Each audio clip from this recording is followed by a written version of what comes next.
All right, Coach.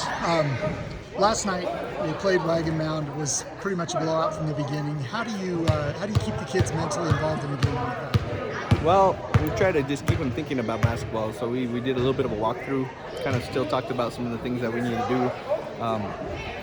Had to remind them that it's another ball game and it's playoff time, and this time of year everyone's playing their best basketball, or at least trying to play their best basketball. So you got to be ready for it. You've kind of had an up and down season, some struggles. You were talking about shooting the other day. Yeah. Tell me a little bit about the ebb and flow of this season. Well, it's been, a lot of learning. There's been a lot of learning experiences going on now. Younger players learning how to take on roles where they hadn't previously before. Kind of understanding flows of offense. And like you said, the shooting where it had been there previously hasn't been there. So we've had to figure out different ways to win. And most of those times come from losses. We look at them and say, what can we do differently? What can we do better?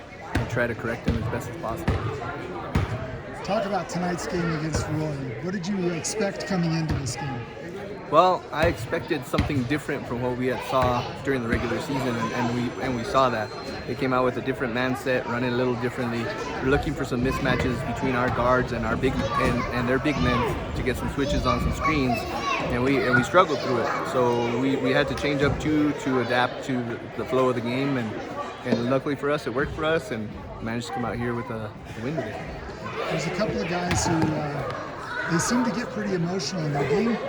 Tails off when that happens to it. What do you say to them to get them back on track? I just tell them, we need you out there, but we need you, to see things. When you get a little upset, you start trying too hard. You start, team basketball is really one with the team, and sometimes your emotions get in the way, and you do things that you won't normally do. And I just tell them to sit them down and just be ready to go back in, and they know when. They'll sit down and they'll tell me eventually, I'm ready now.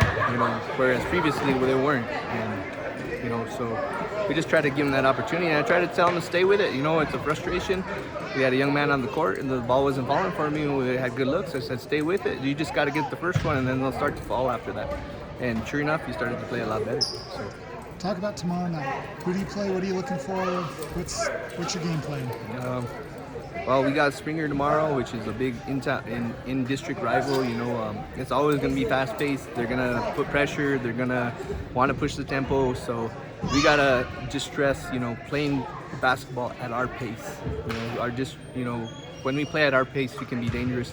If we let the other team dictate how fast we go, then, we're not comfortable and we don't play our best basketball. So we got to make sure we stay under control. It was a tough game that you had there about a week ago, tough loss out there. How do you put that behind you and get these kids focused on that? I tell them, every day is different. Every game is different. Even tonight, you can't take any of your frustrations from tonight into tomorrow. You can't expect to see the same thing that you saw 2 weeks ago. Tomorrow, we're probably going to throw something different, so we'll see. You have to just play the game as it comes and see what the result is come, fourth quarter 0-0, when that clock strikes 0-0. All right.